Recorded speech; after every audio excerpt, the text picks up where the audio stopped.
Hello everyone. प्रसार शिक्षण की संपर्क विधियों के अंतर्गत हमने अपने पिछले वीडियो में प्रत्यक्ष संपर्क विधियां यानी डायरेक्ट कॉन्टैक्ट अप्रोचेस के बारे में पढ़ा था। आज इस वीडियो में हम प्रसार शिक्षण की अप्रत्यक्ष संपर्क विधियों के बारे में पढ़ेंगे, indirect contact approaches of extension teaching. इसके अंतर्गत दो विधियां आती हैं, टेलीफोन से संपर्क तथा व्यक्तिगत पत्र लिखना।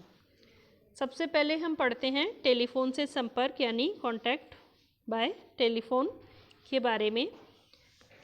जब प्रसार कार्यकर्ता ग्रामीणों को नई सूचनाओं, तथ्यों, उपकरणों और यंत्रों की जानकारी या किसी भी तरह के विचार की जानकारी टेलीफोन के माध्यम से देता है तो उसे टेलीफोन वार्ता या टेलीफोन कॉलिंग कहा जाता है। आज इलेक्ट्रॉनिक मीडिया के विकास से मोबाइल में या अन्य माध्यमों से बहुत सारी तरीके से संचारक और प्राप्तकर्ता के बीच में यानी कम्युनिकेटर और ऑडियंस के बीच में जो भी बातचीत होती है, वार्ताएं होती हैं, उनको हम देख और सुन सकते हैं। और इसीलिए टेलीफोन का उपयोग आज के समय पर कम हो गया है और उसके स्थान पर मोबाइल फ़ोन ने अपनी जगह ले ली है और उस माध्यम से भी व्यक्तिगत रूप से प्रसार कार्यकर्ता और ग्रामीण लोगों के बीच में संपर्क किया जा सकता है। और इससे जो भी संपर्क होता है वो द्वितरफा संपर्क है यानी 2 वे कम्युनिकेशन इससे संभव है। टेलीफोन से संपर्क के बहुत सारे लाभ हैं, जिसमें बहुत ही कम समय में घर बैठे हुए किसान अपनी समस्याओं को प्रसार कार्यकर्ता को बता देता है और समाधान प्राप्त कर सकता है। टेलीफोन और मोबाइल लगभग सभी लोगों के पास आज के समय पर हर एक घर में उपलब्ध हैं और इनके माध्यम से लोग अपनी समस्याओं को प्रसार कार्यकर्ता को बता भी देते हैं और वहाँ से समाधान प्राप्त भी कर लेते हैं। अब क्योंकि इसके माध्यम से घर बैठे समस्याओं का समाधान हो रहा है तो ना तो इसमें प्रसार कार्यकर्ता का और ना ही उस व्यक्ति विशेष का या ग्रामीण व्यक्तियों का समय, शक्ति और धन व्यय होता है। बहुत ही कम संसाधनों के उपयोग से 2 वे कम्युनिकेशन के माध्यम से अपनी समस्याओं को खुल करके रखना और उनका समाधान प्राप्त करना संभव हो जाता है। प्रसार कार्यकर्ता ग्रामीण लोगों से फ़ोन पर बातचीत करके अपने आगे के जो भी कार्यक्रम हैं उनको तय कर लेता है और इसके लिए उसको व्यक्तिगत रूप से किसी के घर पर नहीं जाना पड़ता या इधर उधर घूमना नहीं पड़ता है और अपने कार्यालय में रहते हुए ही या एक स्थान पर रहते हुए भी किसी भी समय पर वो लोगों से संपर्क करके जानकारी दे सकता है। जब हम ग्रामीण जन कार्यकर्ता से मिलने के लिए जाते हैं और किसी कारणवश वो कार्यालय में उपस्थित नहीं हो तो इससे लोगों को काफ़ी असुविधा होती है, लेकिन टेलीफोन या मोबाइल फ़ोन के माध्यम से प्रसार कार्यकर्ता अपने कार्यालय में उपस्थित होने की सूचना या उपस्थित नहीं हो सकने की सूचना लोगों को दे सकता है। साथ ही विषय विशेषज्ञ वहाँ पर उपलब्ध होंगे या नहीं होंगे इसके बारे में भी पूर्व सूचना ग्रामीण लोगों को दी जा सकती है और इससे वो बार बार कार्यालय में आकर के परेशान होने से बच सकते हैं।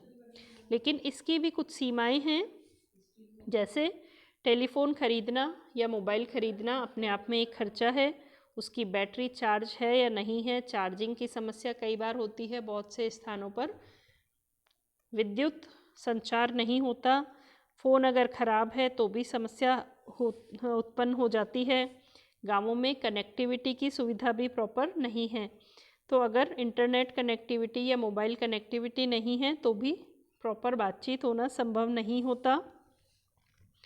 फ़ोन से बातचीत करने में कई बार बहुत पैसे खर्च होते हैं और इसलिए लोग इस सुविधा का उपयोग सही तरीके से नहीं कर पाते हैं। कई बार टेलीफोन से आवाज़ साफ सुनाई नहीं देती, कई तरह के डिस्टरबेंसेस होते हैं, तो जो भी मैसेज कन्वे किया जाना है वो सही तरीके से नहीं होता और सर्वर डाउन हो उस स्थिति में भी समस्याएं उत्पन्न हो जाती हैं।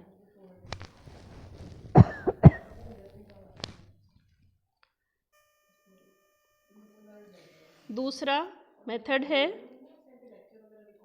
व्यक्तिगत पत्र लिखकर या राइटिंग पर्सनल लेटर्स। जब प्रसार कार्यकर्ता नई चीज़ों के बारे में व्यक्तिगत पत्र लिखकर लोगों तक जानकारी पहुंचाता है तो ये भी अप्रत्यक्ष व्यक्तिगत संपर्क के रूप में समझा जाता है या उसी का एक साधन है। किसान यदि पढ़ा लिखा है और अपनी समस्याओं को पत्र लिख करके या पत्र के माध्यम से प्रसार कार्यकर्ता को भेजता है तो प्रसार कार्यकर्ता का दायित्व भी बनता है कि वो पत्र के माध्यम से ही उसका उत्तर लिखे या समस्याओं का समाधान प्रेषित करे। हालांकि पत्र लेखन की परंपरा आजकल के समय पर कम हो गई है क्योंकि इसमें समय अधिक लगता है और समस्याओं का समाधान भी तुरंत नहीं हो पाता। तो ऐसी स्थिति में इस विधि का प्रयोग आजकल काफ़ी कम किया जाने लगा है। हालांकि इसके कुछ लाभ भी हैं, जैसे पत्र में व्यक्ति अपने मनोभावों को, अपने संवेगों को और समस्याओं को विस्तारपूर्वक समझा सकता है। उसे बार बार पढ़ा और समझा जा सकता है और सही तरीके से चीज़ों को एक्सप्लेन किया जा सकता है। इसके साथ ही पत्र लिखने से जो भी समस्या का समाधान है वो एक स्थायी रिकॉर्ड के रूप में उपलब्ध हो जाता है, बार बार रेफर करने योग्य भी रहता है। पत्र लिखने से प्रसार कार्यकर्ता और ग्रामीणों के बीच में आत्मीय संबंध भी स्थापित हो जाते हैं, लेकिन इसकी कुछ सीमाएं भी हैं, जैसे पत्र लिखने में समय और ऊर्जा व्यय होते हैं। पत्र पहुंचने में काफ़ी समय लग जाता है। अगर प्रसार कार्यकर्ता ने पत्र पढ़ करके कहीं रख दिया या समयाभाव के कारण वो पत्र पढ़ना भूल गया तो भी पत्राचार में काफ़ी समय लग सकता है। कई बार पत्र भी डाक विभाग के द्वारा भी इधर उधर हो जाते हैं तो समस्याओं का समाधान होना संभव नहीं हो पाता या समस्याओं का समाधान बहुत ही देरी से होता है, जिससे उसका महत्व कम हो जाता है या जो लाभ ग्रामीण लोगों को मिलना चाहिए वो लाभ नहीं मिल पाता। पत्र लिखने और ख़रीदने में पोस्टल चार्जेस भी लगते हैं और इसके लिए डाकघर तक खुद को जाना भी पड़ता है, तो समय और ऊर्जा व्यर्थ नष्ट होती है। इसीलिए बहुत अधिक प्रभावकारी ये विधि नहीं रह गई है। इसके स्थान पर टेलीफोन या मोबाइल फ़ोन का प्रयोग अधिक किया जाने लगा है।